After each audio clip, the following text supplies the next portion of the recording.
Hello everyone, online personal trainer Gavin Townsend here. I'm going to talk about a subject which has just been thrown at me from one of my online clients. A lady called Catherine, she's a triathlete. She's been working with me online for the last 6 months or so now, and she's done really well. She has lost a lot of fat weight as a result of changing her nutrition, and also she's also looked at the likes of weight training, which has improved her muscles, especially around the knees, and has generally helped her overall shape, and it's also improved a game as well, a sport.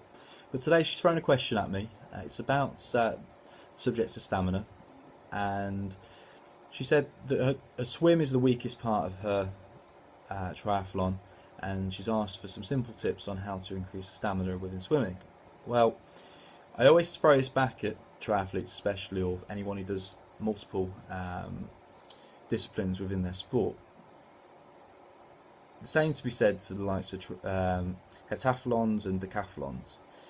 If you are weakest in swimming, try and make it your strength. So how can we take it from being the weakest part of your sport to your strength? Well, simply put, try and consider the likes of speaking to a professional swimming coach.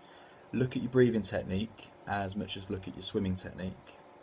Another great tip there would be to look at doing more swimming each week and try not to be afraid of tackling this weakness.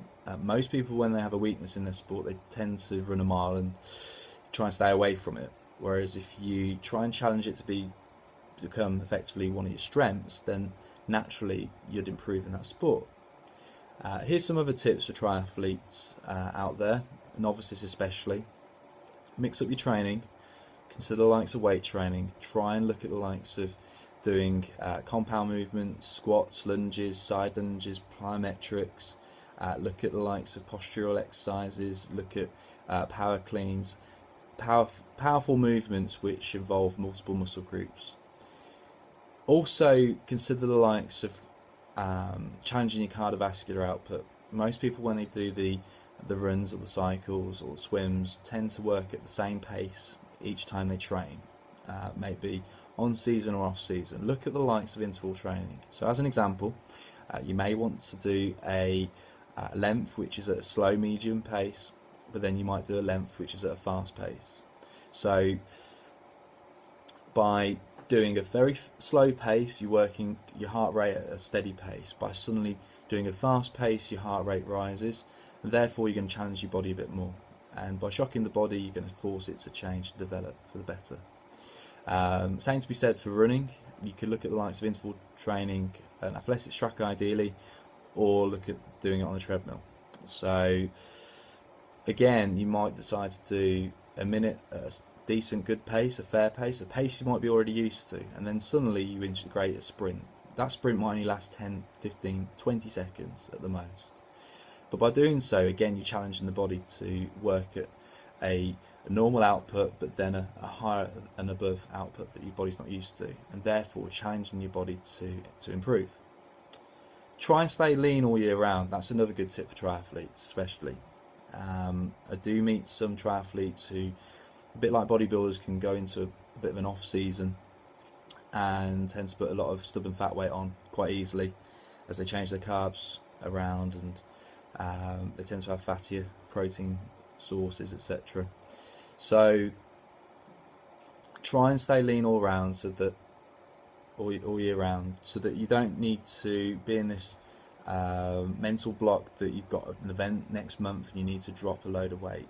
By staying lean again all year round, you can be more focused for your next sport. You can put more attention to critiquing your weaknesses, less so than having to drop weight. Again, I see this in boxers as well all the time.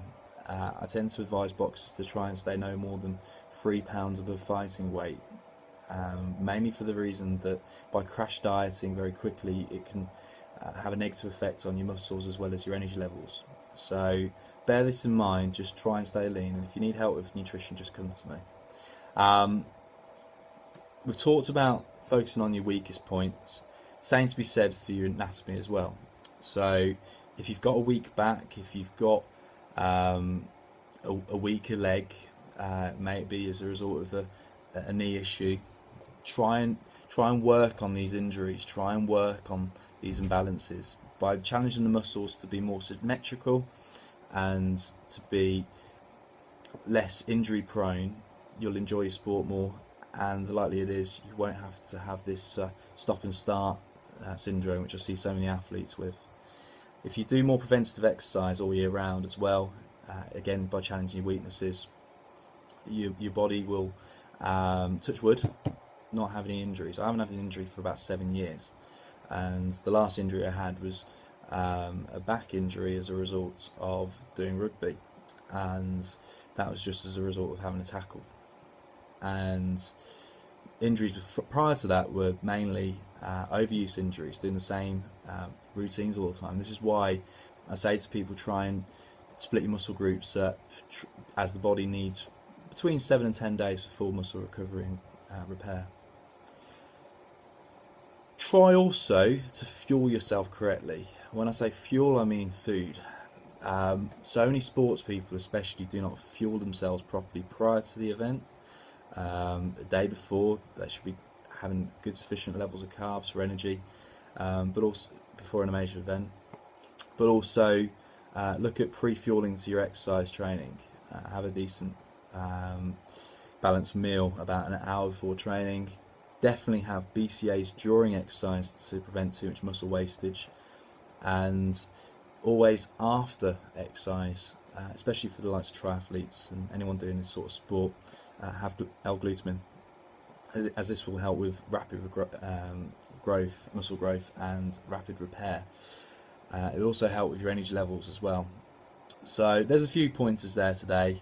Mix up your training, focus on interval training, stay lean all year round, consider the likes of focus on your weaker muscle groups as much as your weaker part of the sport, and fuel yourself. Just eat well around training, especially for growth and repair. I hope those tips have helped. If you've got a question, feel free to like me on Facebook and send me a message through Facebook, and feel free also, if you're on YouTube, to subscribe to my channel. Thanks a lot.